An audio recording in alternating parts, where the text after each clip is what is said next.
Quand j'étais petit, le futur ça me paraissait hors d'imagination. Et encore aujourd'hui, je me demande qu'est-ce qu'on peut faire de plus. En 2 clics on commande, dans ces mêmes 2 clics on a accès à toutes les infos du monde. Après réflexion, je me dis que le futur c'est de faire disparaître la technologie. Quand je dis disparaître, c'est pas qu'on retournera sur nos vieux téléphones à capé. Non, la technologie sera toujours là, mais pas à nos yeux. Quand on utilisera un produit, on en oubliera la technologie. On oubliera qu'à chaque clic il y a un programme. En parlant de clics, il n'y en aura plus. Tout fonctionnera avec notre voix, que ce soit pour commander ou demander une information, et tout sera synchronisé. Des marques sont en train de travailler dessus, je pense par exemple à Apple ou encore Google. L'assistant Google, Google Drive pour stocker vos fichiers dans le cloud, Gmail pour les mails, Google Sheet pour ses tableaux, et Google Photos pour les photos. Du côté d'Apple, on a Siri pour l'assistant vocal, AirDrop pour un envoi de fichiers en 2 clics, les notes qui se synchronisent entre elles et qui se modifient en temps réel, l'application Fichier pour gérer les fichiers, mes AirPods qui sont reconnus par tous mes produits Apple, et mes photos qui se synchronisent avec tous mes devices. Je pourrais citer plein d'autres fonctionnalités. Ça, c'est pour la maison. À l'extérieur, on communiquera toujours avec des humains, rassurez-vous. Par contre, pour les services tels que le Drive ou faire ses courses, ce sera bien différent d'aujourd'hui. Pour le Drive, comme les fast-food, il n'y aura plus d'humains. Vous parlerez à une machine qui, elle, se chargera de faire la commande à la place de l'humain, ce qui aura pour conséquence d'éliminer les erreurs et gagner plus de temps. Pour faire ses courses, vous n'aurez plus de carte bancaire.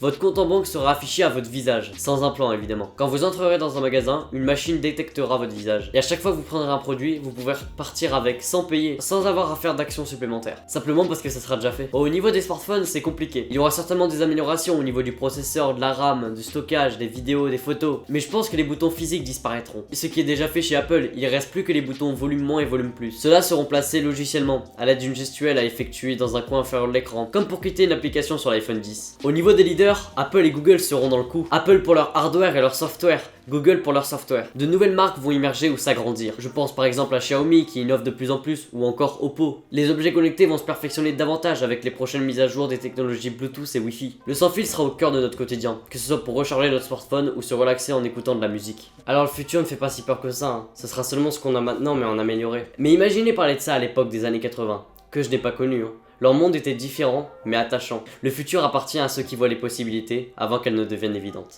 Merci.